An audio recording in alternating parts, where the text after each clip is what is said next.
They're a billion-dollar company around for over 100 years, Mr. Cameron said. They have over 100,000 book fairs around the country, hundreds every single day in public and private schools, and the books are increasingly laced with gender-confusing, race-infused, pornographic, sexually explicit material that you can't even advertise on Facebook. Hi, and welcome to One Little Candle, a weekly podcast where we provide you with valuable content that will ignite your faith and empower you, believer, to make a difference in your own little corner of the world. I'm your host, Rebecca Berschwinger. In each episode, we tackle various issues that impact our faith and the world around us, like spiritual warfare and cultural issues. You'll also meet some amazing guests who stop by from time to time to share their inspiring testimonies, all with the goal of equipping you to be a shining light in a dark world, no matter how small your sphere of influence may seem, because even the smallest actions can have a profound impact. Remember, all it takes is one little candle to dispel the darkness. So what do you say? Are you ready to let your light shine? It's the light of mine. I'm gonna let it shine, let it shine, let it shine, let it shine. Let it shine, let it shine, let it shine.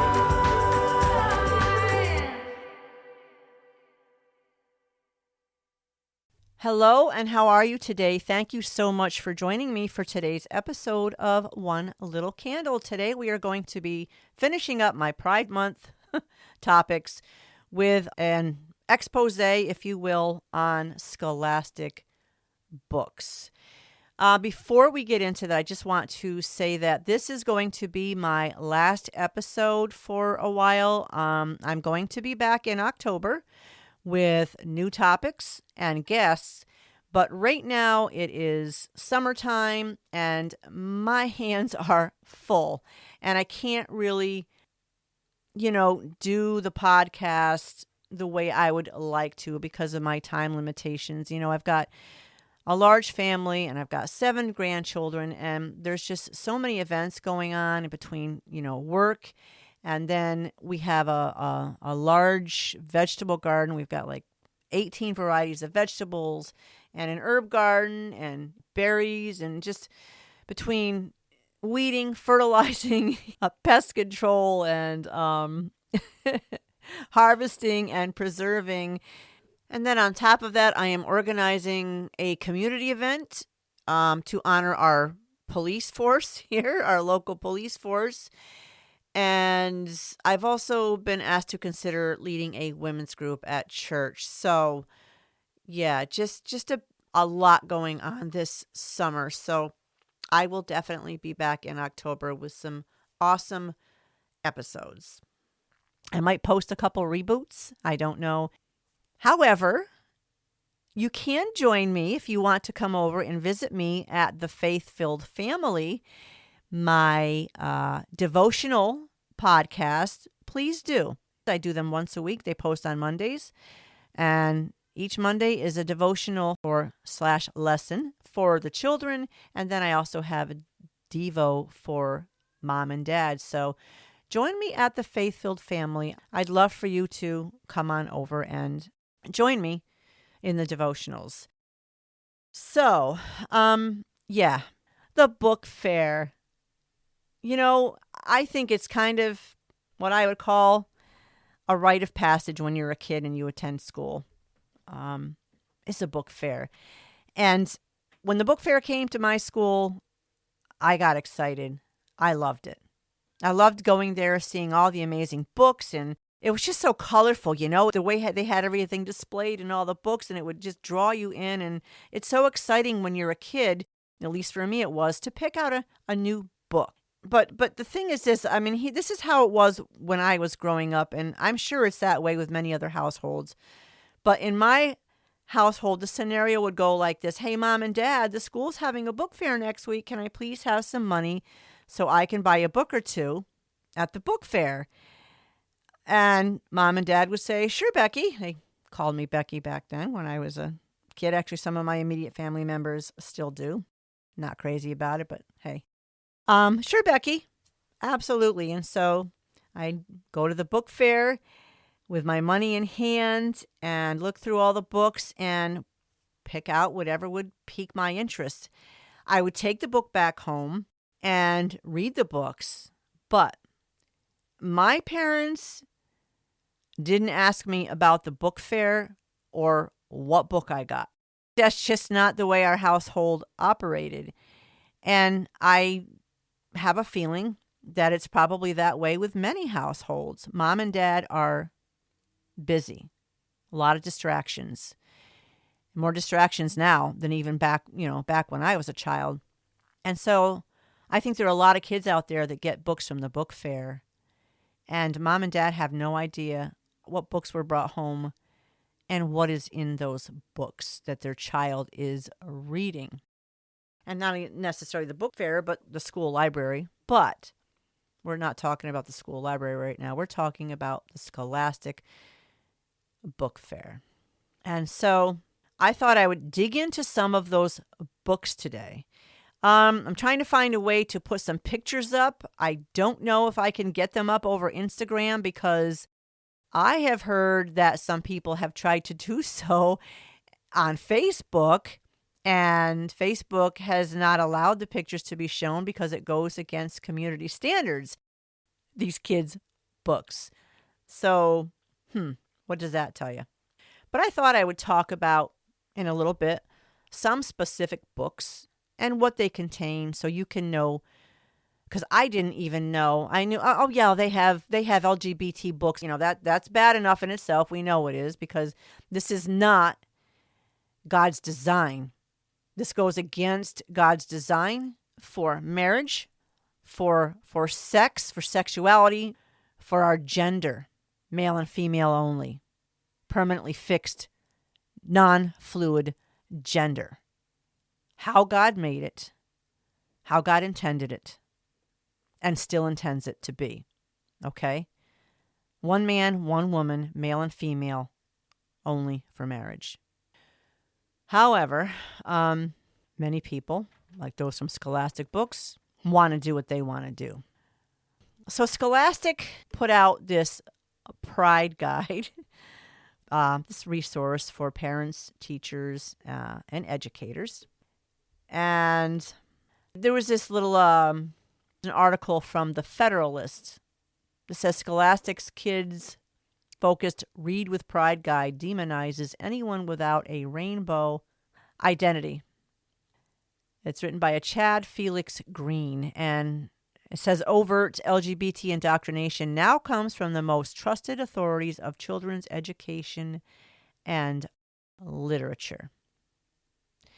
And my parents, when I got the books at the book fair, Scholastic Book Fair, when I was a child, my parents obviously felt safe in the books that were there.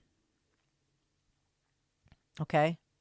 But our world and LGBT activists have stripped children of that safety. They've taken that safety away.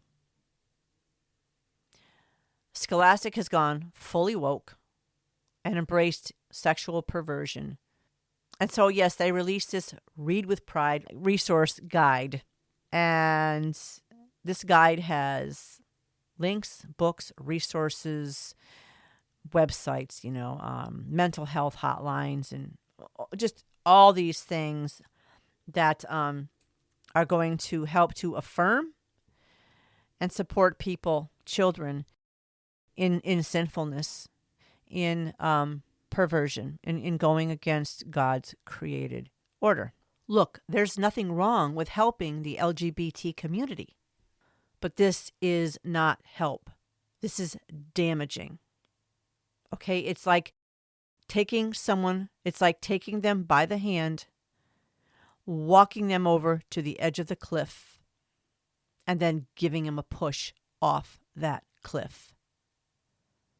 And, they use fear tactics in this Pride Guide, too, to try to, get people to use their resources and read their books. The typical high suicide rate from, LGBT community members and so on, which, of course, they blame on those who are not accepting, even though most of the world is accepting. And if there is a high suicide rate? Why is it that now that everything is so accepting, people are still suicidal in that community?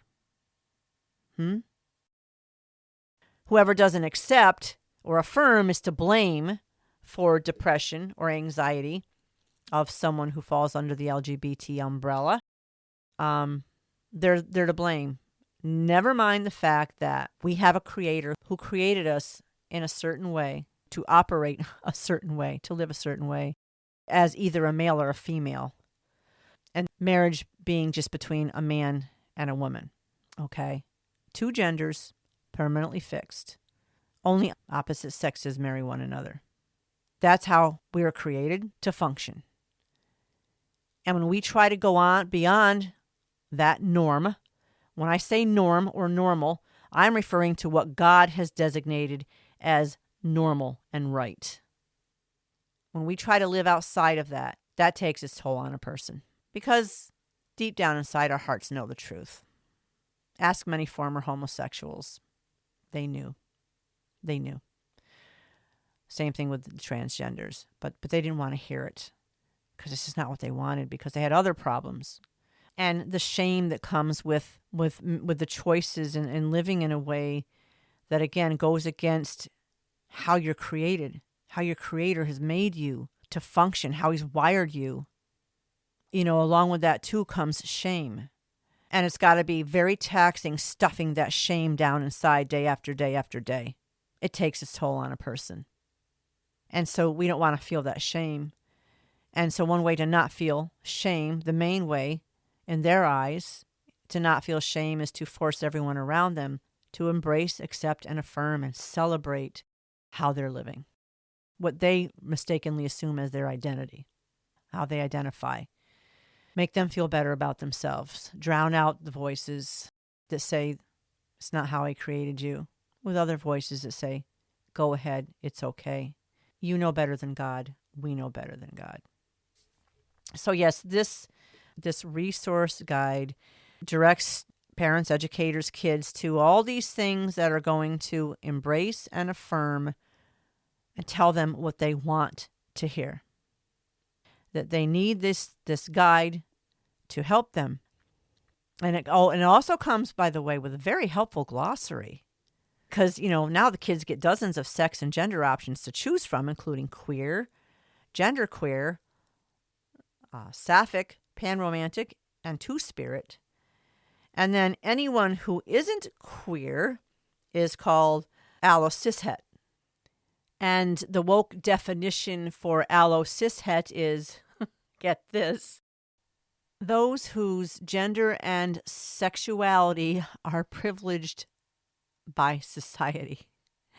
I chuckle at times as I'm doing this episode, but it's obviously not ha-ha funny, but it's just so ludicrous. And when I say ludicrous, I mean the definition of ludicrous, which is something that suggests absurdity, that excites both laughter and scorn, and this is just ludicrous. But they're trying to counter what they say is the abstract concept of gender. And did I mention two-spirit? They now have this two-spirit, which is specifically for Native Americans who reject the colonialist gender binary. Yeah, colonialist. Yeah, they just came along and made that up. The white man made that up. Yeah, okay. So they say this in the guide: books and literature are never neutral. By engaging with queer literature for children and young adults, you are disrupting the status quo. Now, the status quo, obviously, that they're referring to is what God has deemed good and right, normal. Okay? By engaging these children with this queer literature from Scholastic Books, you're disrupting what God has set forth. That implies being cisgender, heterosexual, and allosexual are the default. Instead, in your enlightened thinking, you're showing children an expanded way of thinking and being that validates all children and all people. And so the person that wrote this guide is named Kazia Berkeley Kramer, a self-identified queer, here's a shocker, children's librarian. Yeah. Let's get the kids. Who uses the she-they pronouns.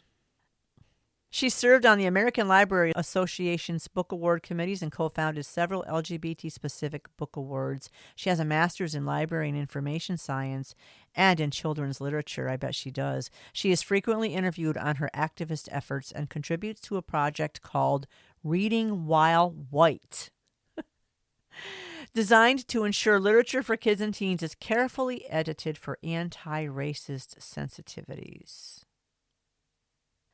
Oh, Lord help us. But she says she wants to see more books by and about queer Native people. More books by and about trans and non-binary people, intersex people, ace, arrow people. Books about queer disabled people. More picture books. Beginning readers, transitional readers, middle grade with LGBTQIA plus representation. So here's a woman. She's mainstream in children's literature and with library associations. Unfortunately, this industry of children's literature has really been hijacked by these left-wing activists. And of course, that trickles down to schools through something like Scholastic Books. But see, what they're trying to do is present a world in which queer is what's the normal. And of course, all the variations of queer. And the allo-cishet is, a version of humanity that really should be frowned upon and looked at with suspicion. They don't just want acceptance of gay people in society. They don't. And so at the end, I'm going to give you an alternative to Scholastic book fairs. And Scholastic Books, of course. But yeah, the Pride Guide. Look it up. Just look up Scholastic Pride Guide or Read with Pride Resource Guide. Google it. You'll get a PDF. Please read through it. See exactly where they're coming from. All right? Because this will give you, especially if you're a parent or you have grandchildren, and if you hear of any of these, because there's lots of links to a lot of different organizations, you need to be aware of what they are. Okay, because they're not going to help. They're not helpful. They're just the opposite. Okay, but yes, this guide in their letter to the caregivers and advocates and educators and parents, and they're encouraging people, reminding them that they're interacting with queer people who identify under this LGBTQIA plus umbrella every day, whether they know it or not. And so they need to have all these resources available for these kids to direct them to. And then they have a page, why it's essential to support LGBTQIA plus youth. I'm sick of saying that. I'm just going to say LGBT. And then they have a recognition and inclusion of LGBT books for youth. And here's your resources for supporting the youth and the books. GLAD.org, interactadvocates.org, transequality.org, transstudents.org, thetrevorproject.org, genderspectrum.org, scholastic.com, The Power of Story, Stonewall Book Awards, just Spectrum News, Teen Vogue, Washington Post, NBC News, Learning for Justice, right2be.org, Simmons LibGuides. But anyway, look at these things. Keep them handy. Hotlines, okay, translifeline.org, nqttcn.com, National Queer and Trans Therapists of Color, glnh.org, LGBT National Help Center. So you need to know them. And then they have their glossary list here too. And they have a book list. But they say here, I'll read this specifically, we are experiencing an undeniable, joyous boom of queer literature for children and young adults of all ages, but it can be difficult to stay up to date on the latest quality representation. You'll find suggested resources for finding diverse LGBT, children, and young adult literature included in this guide. Unfortunately, many communities are experiencing significant pushback to supporting the rights and needs of queer youth and the inclusion of queer literature in classrooms and libraries. If you or anyone you know needs them, make sure to utilize the links to mental health and censorship hotlines included in this guide.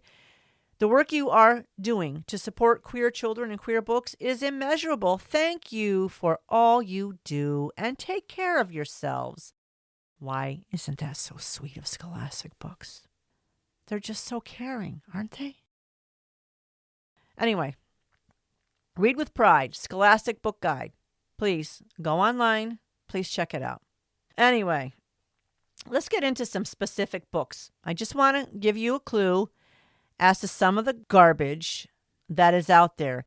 And, I just want you to be aware here, this is infiltrating the church. You know that, right? Now, focus on the family. They've been there standing for truth for years and helping families, parents, to raise their children, point them to Christ, and to stand against a sick, ungodly culture. But there is an article in Baptist News Global written by a man by the name of Mark Wingfield. He says this is how unhinged Focus on the Family has become. 30 years ago, when my wife and I were parents of newborn twins, James Dobson was considered the go-to expert for Christian parenting. What we didn't know then is just how wrong some of his advice was. And he didn't like it because the books, The Strong-Willed Child and Dare to Discipline, which Mr. Dobson had written, were dangerous books, according to Mr. Wingfield, because Mr. Dobson believed in spanking. He says years later, when he became a pastor, interacting with parents with young children at church, he learned Dobson's influence was alive and well in stoking obsessive fears in some young adults who still gave him and his books space in their heads. He's thinking of one young mom with preschoolers who was completely obsessed with fear that her 3-year-old was going to find porn on the internet. And so she bought the latest computer lockdown safety system, I guess, for this. But he says this woman was driven by a fear of everything that Dobson and the Focus on the Family told her was scary about parenting. Well, Mr. Dobson is right. He's right. There's a lot to be concerned about on the internet with your kids being exposed to it. Absolutely. Absolutely. Now, because maybe her fear became irrational and she was obsessed, that's not James Dobson's fault if she's taken it way too far. I mean, the kid is 3 years old. I doubt he's going to be on the internet. He shouldn't be on the internet, but he's also 3. And so then he accuses James Dobson and Focus on the Family. He says they're obsessed with more than kids learning about the birds and bees. They're obsessed with everyone out there, quote unquote, grooming kids to think they are transgender. Well, this guy's got to get his head out of the sand, because that's exactly what's happening. And that's exactly why I'm having this episode about Scholastic Books. So this man, Mark Wingfield, says, I can speak with some authority on this because I dare you to find a Baptist pastor with more transgender friends than me. Well, good for you. Because of my unexpected advocacy for the trans community, beginning in 2016, I have personally talked with hundreds of trans Christians. No, that's an oxymoron. There's no such thing. And keep in touch with more trans friends than most churches could claim in their entire sphere of influence. Kind of like a braggart, isn't he? He says, Focus on the Family and its various political advocacy groups are the single most influential driver of anti-LGBT and anti-trans legislation now sweeping state houses across the nation. Well, good. He says their primary communication tactic is fear. He says that Focus on the Family is wrong because Dobson and Focus on the Family don't believe transgender identity is a real thing. They think it's a fake. Well, I'm sorry. It's not their identity. They may think it is. They're putting their identity in something wrong, something harmful. He says out of the hundreds of transgender people he's talked with in the past 8 years, not a single one told them they were groomed or recruited to become trans. You know what? they don't necessarily realize it, number one. That's a biggie. Instead, they said they knew it from the time they were 4 or 5 or 6 years old, that who they were on the inside just didn't match who they appeared to be on the outside. So I guess God's an idiot. God got it wrong, screwed it up, screwed it up. He says it's the church that tried to groom them to be something that they weren't. And evangelical Christians are far more dangerous to transgender kids and adults than any transgender person is to evangelical families. And so then he talks about an article written by Nicole Hunt, a regular scare writer for the Daily Citizen, he says. Talked about a mother from northern Colorado whose 12-year-old daughter was targeted by activists in the trans community. And the mother told them that her daughter was invited to attend what was called an art club meeting at school, but it was actually a gender and sexuality awareness club. At the meeting, I guess adults told her daughter if she wasn't entirely comfortable in her biological sex, she was trans. And they informed her she was queer, if she wasn't sure who she was sexually attracted to. And they advised the kids it was okay to lie to their parents about the meeting. And I guess Erin and her husband, John, immediately pulled their daughter out of the school and began to fight back against the school system that, according to the mother, had a deep agenda to transition children behind parents' backs. And so Mark Wingfield says, I have trouble believing any of the story is true. I understand these parents may sincerely believe the story is true, but come on. How can public schools work on such a sinister agenda when they're struggling to teach kids how to read? Are you kidding me? This guy, he's a pastor? Oh, he's working for Satan. This guy is out there. But even if this story were true, he says, in this one place, which I highly doubt, it's not representative of public schools nationwide. It simply is not true. Yeah, this guy's woke. If you want to read the article, it is Baptist News Global. It's an opinion article by Mark Wingfield back in March 27th of 2024.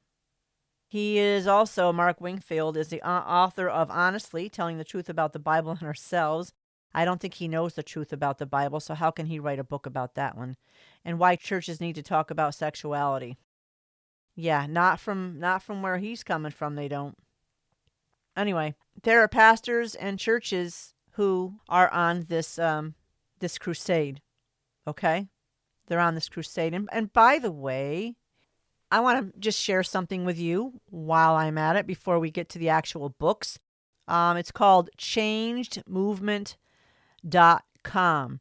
It's the stories of people that came out of the LGBT lifestyle. And I've shared this with you before, how many, especially those who struggle with transgenderism, the abuse that they suffered that caused them to hate their gender, to hate who they were, and to want to escape their reality. And it's funny because these people all share the same stories. We have Donna Cole from South Carolina. She always felt her dad wished she was a boy. It's funny, if you remember my interview with Laura Perry, former transgender, she felt her mom had wished she was a boy. So Ms. Cole says she was a tomboy and that she rejected her femininity at an early age, preferred boyish activities, even asked friends to call her Charlie. Her home life was broken. Parents' relationship was broken. She had a lot of insecurity. Her dad was abusive. And her mother divorced and remarried. And their stepfather molested her and her sisters. So searching for identity, she comes out as a lesbian because she was determined no man was ever going to do that to her again. She felt safe with a woman. We have Jason Maxwell, the youngest of 3 boys, alone and rejected by his brothers and male peers, sexually abused as a child. He connected better with girls than with guys. We have a Tom Cole, who actually is married to Donna Cole, one of the other women that shared her stories. When he was little, his parents told him that they had been hoping for a girl and that they were going to name him Debbie had he been a girl. And he said this influenced how he thought of himself. And then an older boy in the neighborhood began to sexually molest him. Same stories over and over and over. It's almost always trauma that sends someone to identify that way, to that lifestyle. Billy Burley. A lot of difficulties as a child, learning difficulties, uncoordinated, wasn't athletic, teased by his classmates and friends, hated being a boy, asked God to make him a girl. And then in the 6th grade, he was molested. He hated his private parts, wished they were gone. Erin Everett. Her brother and her were abducted between kindergarten and 1st grade by 2 men and taken to a public restroom. She was brutally sexually assaulted, and she was filled with shame and hated her body, her female body, because of it. Jesus E. Carbonell. Grew up in a dysfunctional family. Emotional violence and physical aggression were normal. When he was 6 years old, sexually molested and abusive encounters with men. Okay, so these are all stories of former transgenders. Sexual abuse is almost always the history, unfortunately. People aren't born in the wrong body. God didn't make a mistake like this pastor, so-called. I even hate to call him pastor. But as this man is insinuating, basically that God made a mistake and put someone in the wrong body. So it's in the church. I feel for the people sitting under that man's preaching. All right, so let's move on. I just want to read a few book titles and the descriptions of the books and tell you a little bit about them. And I would encourage you to go on to scholastic.com, the Scholastic book site. Look for the Pride books or LGBT books, and it will pull up a plethora of books for children. But I will just share a few of them that stood out to me. And again, like I said, read you the descriptions because it's interesting how they present these things, how they're just masters. They're very masterful and deceptive at sneaking in all these things, and how many parents have no idea because the covers and the titles on most of these books look harmless. Even the description, if you're not really carefully reading it. But the first book here is called Be You Little Monster, and it's a pre-K board book. And the description is, you're amazing and awesome in your very own way. Be you, little monster, each and every day. Sandra Maximin is the author. And it says it's good for Halloween, Pride Day, and all year round. It says it shows little ones all the ways they're unique and special and to always be themselves. Babies and toddlers will love holding, touching, and reading this playful board book featuring soft, rainbow, plush monster horns. We have Llama Glamorama, and that is pre-kindergarten. This one is introducing kids to drag. It says, Larry the llama loves to move and groove, but will his friends disapprove? Larry lives a slow and quiet life at the barn with all the other llamas just the way they like it, but at night when everyone has gone to bed, Larry loves to dress up in bright costumes and dance. He has to hide this from the others for fear that they won't approve of his raucous ways. One day he stumbles upon the Llama Glamorama, a carnival full of music, laughter, and yes, dancing. Will this vibrant celebration give Larry the pride he needs to bring his dance back home? A bright and colorful rhyming story with a powerful message about celebrating differences. Llama Glamorama is the perfect pride picture book for everyone. Again, ages 3 to 5, pre-K, and kindergarten. We have Rick. And Rick is for ages 8 through 12, grades 3 to 7. Description: Rick's never questioned much. He's gone along with his best friend Jeff, even when Jeff's acted like a bully and a jerk. He lets his father joke with him about which hot girls he might want to date, even though that kind of talk always makes him uncomfortable. And he hasn't given his own identity much thought, because everyone else around him seemed to have figured it out. But now Rick's gotten to middle school and new doors are opening. One of them leads to the school's Rainbow Spectrum clubs, where kids of many genders and identities congregate, including Melissa, the girl who sits in front of Rick in class and seems to have her life together. Rick wants his own life to be like that. Understood, even if it means breaking some old friendships and making some new ones. Melissa, ages 8 to 12, grades 3 to 7. When people look at Melissa, they think they see a boy named George, but she knows she's not a boy. She knows she's a girl. Melissa thinks she'll have to keep this a secret forever. Then her teacher announces that their class play is going to be Charlotte's Web. Melissa really, really, really wants to play Charlotte, but the teacher says she can't even try out for the part because she's a boy. With the help of her best friend Kelly, Melissa comes up with a plan, not just so she can be Charlotte, but so everyone can know who she is once and for all. And I look at the ages, and I have a grandson who is 8 years old. And, and the previous book geared towards his age, talking about, hot girl in the description, I'm like, my grandson, I don't even think has ever heard of the term hot in referring to someone, first of all. Second of all, he's still interested in dinosaurs and little kid things, matchbox cars and coloring and innocent, if you will. And these are the kind of books that are geared toward his age. Things that he shouldn't know anything about.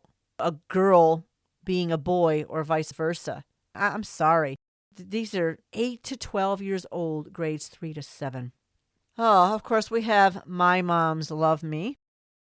This is for ages 3 to 5, grades pre-K and K. A hug from mommy, warm and tight. A squeeze from mama feels just right. This is how my mommies say, we love you, baby, night and day. Two mommies share a perfect day with their little one in this joyful picture book. From visiting animals on a farm and sharing a car ride sing-along, to a sudsy bath time and bedtime snuggles galore, love and warmth beam out of every page. Rhyming, rhythmic text from author Anna Membrino is a perfect storytime read aloud, paired alongside with luminous, glowing illustrations from artist Joy Wang Ruiz. This picture book is a perfect way to celebrate love for LGBT families. There's a book called I Wish You All the Best, and on the cover is a young man, and there's another boy behind him, resting his head affectionately on his shoulder. This is for ages 14 and up, grades 9 and up. It says, it's just 3 words. I am non-binary, but that's all it takes to change everything. When Ben DeBacker comes out to their parents, does anybody hear how idiotic that sounds? Referring to one person as their and they, plural. They're thrown out of the house and forced to move in with their estranged older sister Hannah and her husband Thomas, whom Ben has never even met. Struggling with an anxiety disorder, compounded, of course, by their parents' rejection, they come out only to Hannah, Thomas, and their therapist and try to keep a low profile in school.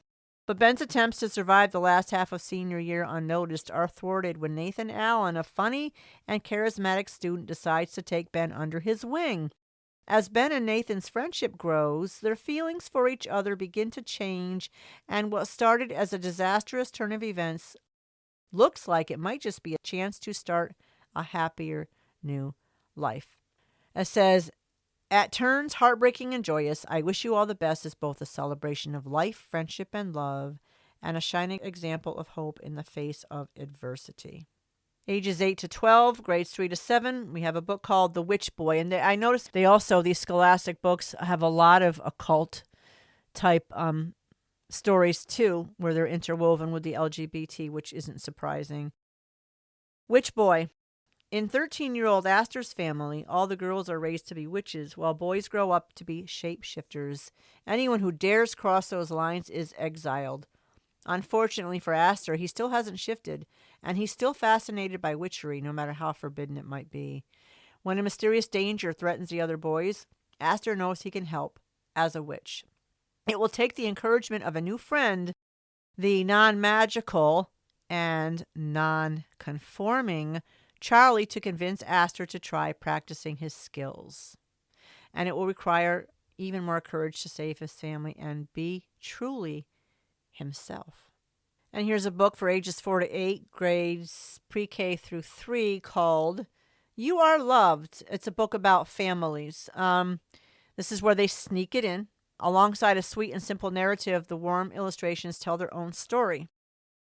Beginning with Sophia Sanchez's adopted family, readers will meet families with 2 moms and 2 dads, families with single parents and kids raised by grandparents, guardians, or older siblings, big families, small families, extended families, blended families, and mixed race families, including parents with their own differences that make them unique too. Alice Austin Lived Here is a book written by Alex Gino, ages 9 through 12, grades 4 to 7. Sam is very in touch with their own queer identity. They're non-binary, and their best friend TJ is non-binary as well. Sam's family is very cool with it, as long as Sam remembers that non-binary kids are also required to clean their rooms, do their homework, and try not to antagonize their teachers too much. The teacher respect thing is hard when it comes to Sam's history class, because their teacher seems to believe that only dead, straight, cis white men, unbelievable, they're just putting this trash into these kids' heads. His teacher seems to believe that only dead, straight, cis white men are responsible for history.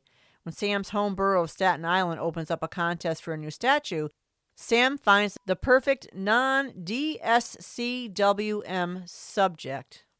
That would be dead, straight, cis white men subject. Photographer Alan Austin, whose house has been turned into a museum and who lived with a female partner for decades. Soon, Sam's project isn't just about winning the contest. It's about discovering a rich queer history that Sam's a part of, a queer history that no longer needs to be quiet, as long as there are kids like Sam and TJ to stand up for it.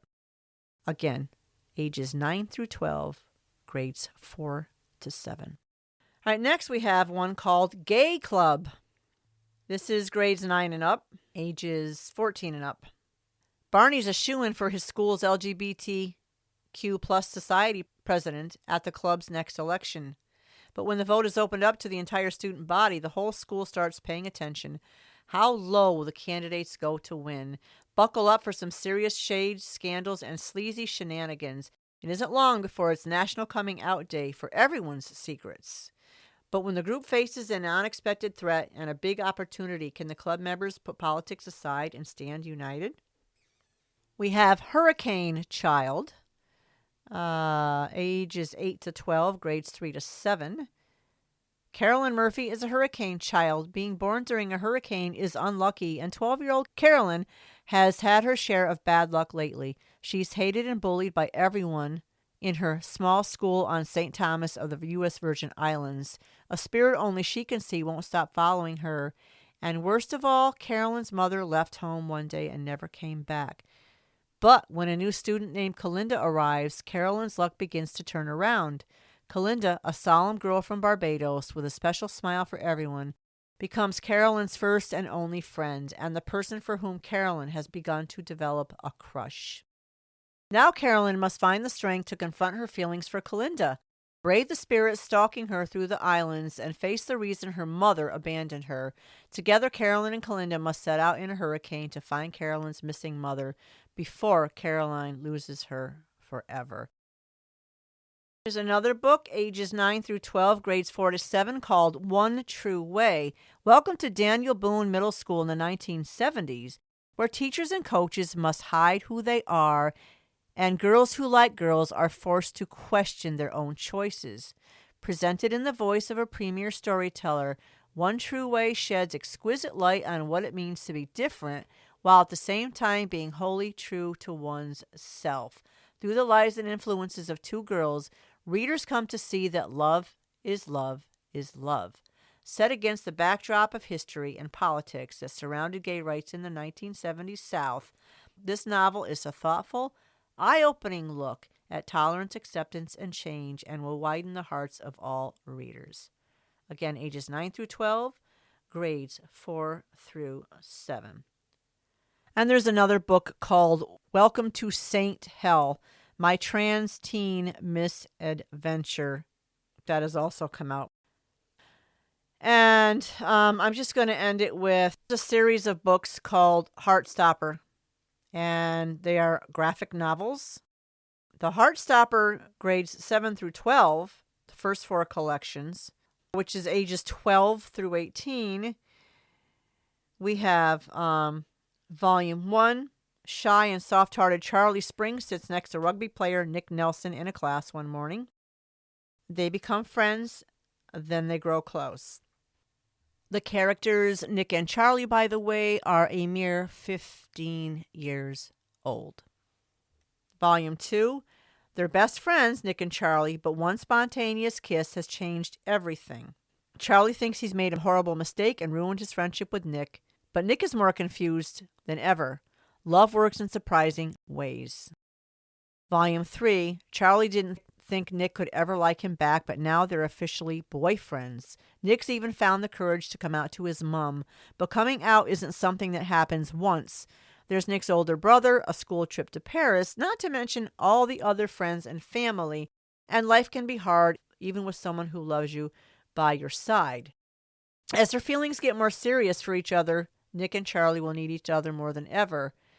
Volume 4, Charlie is beginning to feel ready to say those three little words, I love you. Nick's been feeling the same, but he's got a lot on his mind, especially coming out to his dad and the fact that Charlie might have an eating disorder. As the new school year begins, Charlie will have to learn what love really means. And then they have Volume 5, Nick and Charlie are in love. They finally said those three little words. Charlie has almost persuaded his mom to let him sleep over at Nick's house. He wants to take their relationship to the next level, but can he find the confidence he needs? By Alice Oseman, winner of the Young Adult Book Prize, Heartstopper encompasses all the small moments of Nick and Charlie's lives that together make up something larger which speaks to all of us. Contains discussions around mental health and eating disorders and sexual references. Now, there's a lot of sketches and drawings with this book because it's kind of a comic book style, if you will, book.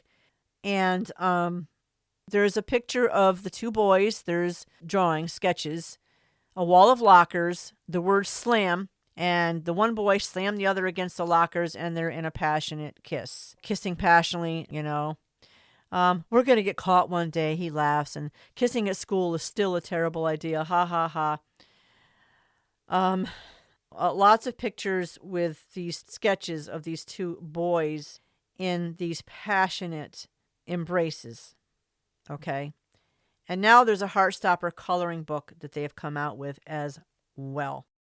Lots of pictures of Charlie and Nick together in passionate embraces. Pictures of them embracing in bed and sitting on one another's lap. Yes, this is what's for the children.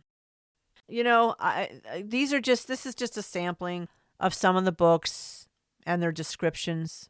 There's a ton more. And again, when you look at the covers, they all look very enthralling, like they might be interesting. I don't know.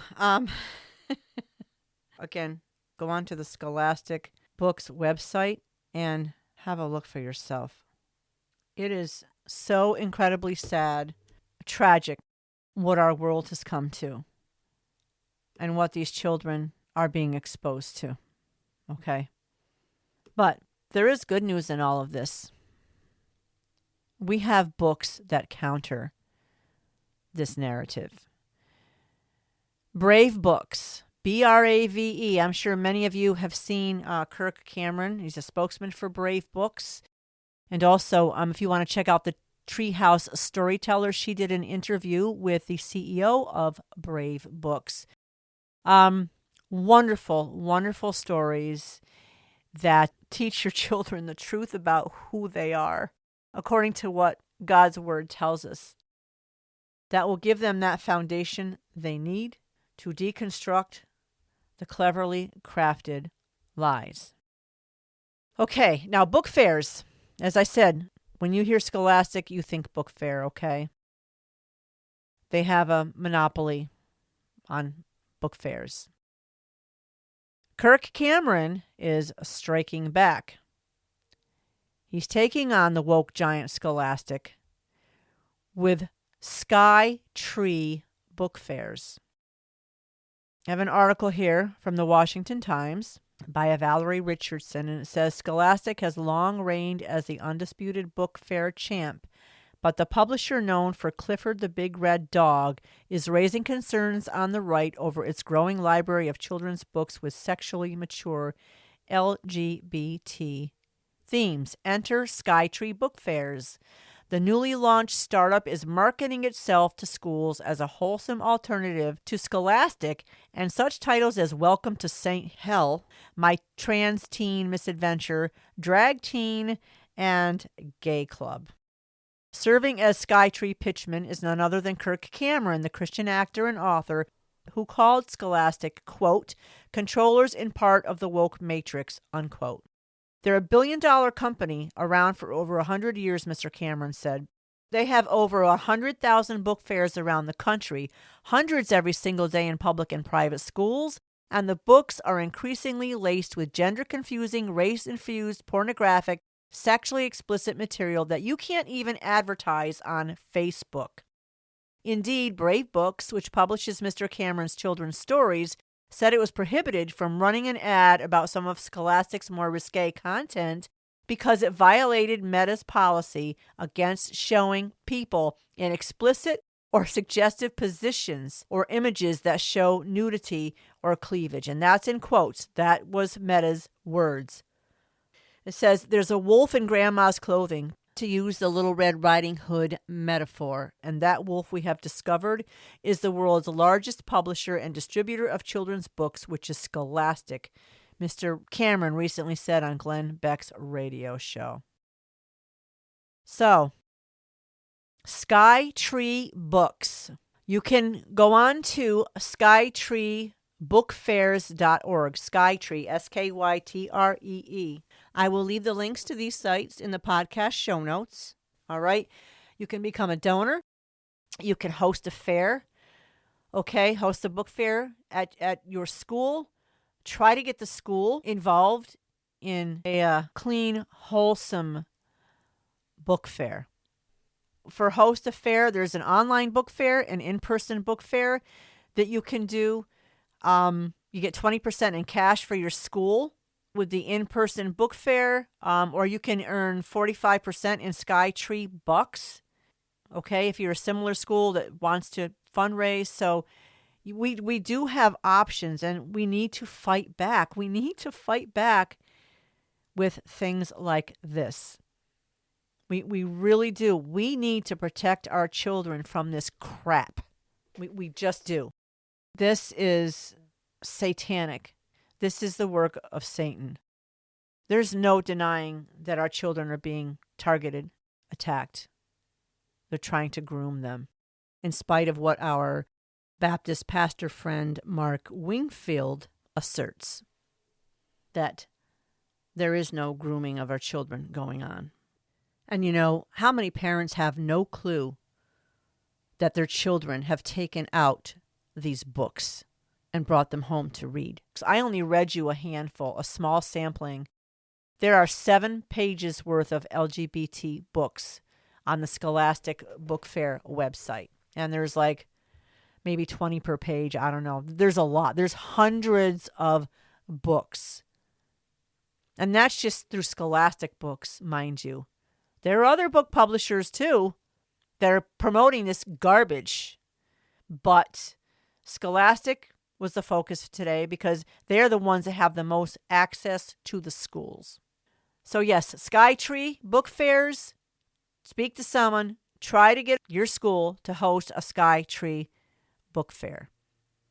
Benefits Skytree, certainly benefits the children and families, and it will benefit your school.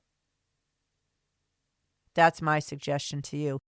And also, don't forget, I have written some ebooks. They are free to read online, free to download on God's design for marriage and gender. But I have 2 stories called The First Wedding. One's for a younger age group and then another one for a little bit older. But obviously it's about Adam and Eve. and the very first marriage, God bringing them together, and his design for marriage. And I have some books on gender. I have one called Celebrate How God Made You. It's all about God's design for our permanently fixed gender. And I have a fictional story about a rabbit named Benny. Kids kind of like to read about animals, and that is a story on gender as well. And I have what else do I have? I have a book called Rainbows Are Everywhere. That's my latest release. That's really good. I love the pictures that are with that. And the Rainbows Are Everywhere book, I'd say, is for slightly older children. Honestly, the age range is kind of subjective because kids are different. A couple of the other types of books on love and truth books are also, I call it my anti-critical race theory book called How Does God See Me, and How God Wants Us to See Others. And that gives kids a really healthy perspective on ethnicity, race. And I also have a book about Israel called I Is for Israel.